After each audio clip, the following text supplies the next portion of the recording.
Leader భాగవతుల సుబ్రహ్మణ్యం గారికి నమస్కారములు. నమస్కారం. నమస్కారం. నా పేరు దైతా సూనారాయణ, వయసు 55, వృత్తి వంట చేయడం, పెళ్లి వంటలు స్పెషల్. ఏమిటి వాడు గోళ? నా దగ్గర ఏమన్నా జూనియర్ గా చేస్తానంటారా? ఈ మధ్య నా భార్య చనిపోవుట చేత రెండో పెళ్లి చేసుకున్నట్టుకు నిశ్చయించుకున్నాను. ఓహో, 55 సంవత్సరాలకి రెండో పెళ్ళే? 28 సంవత్సరాలు వచ్చి పెళ్ళ ముఖం ఎలా ఉంటుందో తెలియక ఏడుస్తున్నావు. ఇంతకీ నన్ను ఏం చేయమంటాడు? పౌరహిత్యమా? వినండి, నేను 20 ఏళ్ల కన్యారత్నమును మోహించినాను. ఇప్పుడు పెళ్లి ఆడినచో కేసు వేసెదరా? కేసు వెయ్యరు, ఉరి తీసెదరు. నెక్స్ట్.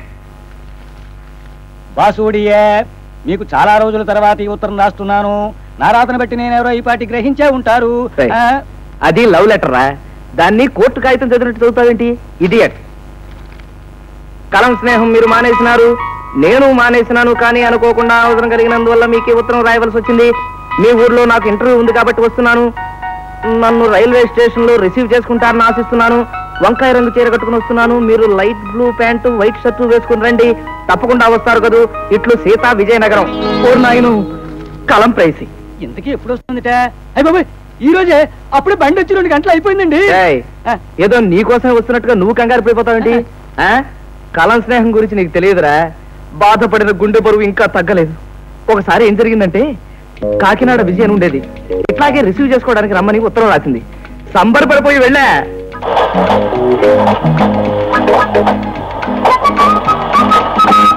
ఎర్ర జాకెట్, ఎర్ర చీర, ఎర్ర జాకెట్, ఎర్ర చీర, తెల్ల జాకెట్.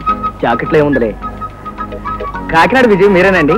కాదండి, నేను బొబ్బిలి పద్మని. అది కాదండి, ఎర్ర చీర కట్టుకున్నారుగా మీరు. కాకినాడ చెప్తుంటే మీ కాదు. ఈవిడ కాకపోతే ఇంకో ఎర్ర చీర అయి ఉంటుంది. హలో విజయ్ గారు. నా పేరు విజయ్ కాదండి, ఝాన్సీ రాణి. అది కాదండి, మీరు కాకినాడ కదా? కాదండి, మా ఊరు కైకలూరు. అటు బొబ్బులు వచ్చింది, ఇటు కైకలూరు వచ్చింది. మధ్యలో కాకినాడ ఏమైంది? లోపల ఉంటుంది. కాకినాడ విజయ. హై, భాగవతుల సుబ్రహ్మణ్యం గారంటే మీరేనండి? నా పేరు రామాయణ రాజేంద్ర. చూడండి, అతను స్టేషన్కి వస్తానని ఇంతవరకు రాలేదు. ఒంటరి దాన్ని, పైగా ఏ తుంటర వేధులన్నా వెంట పడతారని భయంగా ఉందండి. ఆ భయం మీకేం అక్కర్లేదు. బాసు అంటే ఆ లాయర్ వెధవే కదా? అవునండి, మీకు తెలుసా అండి? తెలుసు కాబట్టే కదండి చెప్తున్నాను. వాడుట్టి వెధవండి. పెన్ను పేపర్ ఉంది కదా అని ఆడపిల్లలకు ఉత్తరాలు రాసి మోసం చేస్తుంటాడు. వాడిని గనక నమ్మారనుకోండి, తడిగుడ్డలతో గొంతులు కోసేస్తాడు. పేరు అంత బాగుంది, ఇంత మోసం చేస్తారంటారా? పేరులో ఏముందేంటండి? పెంటమ్మ అని ఉంటుంది, చూడ్డానికి అప్సరసలా ఉంటుంది. రంభో అని ఉంటుంది, చూడ్డానికి చెంబులా ఉంటుంది మీలాగా. పోనీలేండి, అతను ఎలాంటి వాడైనా నేను మనసిచ్చాను కదండి. అతని ఇంటి దాకా నన్ను చేర్చండి ప్లీజ్. అమ్మో, ఇంకేమైనా ఉందా?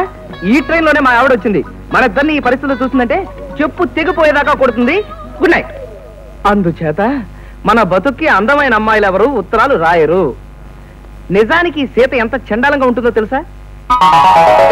ఎత్తు పళ్ళు, చీకిరి కళ్ళు, ఎలక తోకలాగా జడ, ఏనుగులాగా నాజుగ్గా నడక. అందుకే అసలు ఈ మధ్య ఉత్తరాలు రాయడం మానేశాను. పైగా ఈవిడ చదివిన చదువుకో ఇంటర్వ్యూ, దానికో ఉద్యోగం. అసలు పేరే పాత్యంతకాయ పచ్చల్లా ఉంది. సీత ఏమిటి పీతలాగా? ఏ లిల్లియో, టామియో, రేటాయో పెట్టుకోవచ్చు. ఆమె ఏమిటండి కుక్క పిల్లలాగా? మరి ఇప్పుడు ఆవిడ దిగబడుతోంది, ఏం చేయమంటారు? అడ్రస్ కూడా తెలుసు కాబట్టి సరాసరి ఇంటికే తగలడుతుంది. నువ్వు వెంటనే స్టేషన్కి వెళ్ళి, ఆయన టూర్ మీద బయట ఊరికి వెళ్ళారండి, 4 రోజుల దాకా బయటకు రారు, పైగా ఇల్లు బందెల దొడ్డులా ఉంటుంది, మనిషి కూడా అంత మంచివాడు కాదు, పరమ చండాలుడు అని చెప్పి వెంటనే తిరుగుటాపా పంపించే. పోకపోతే అపశకున పక్షి.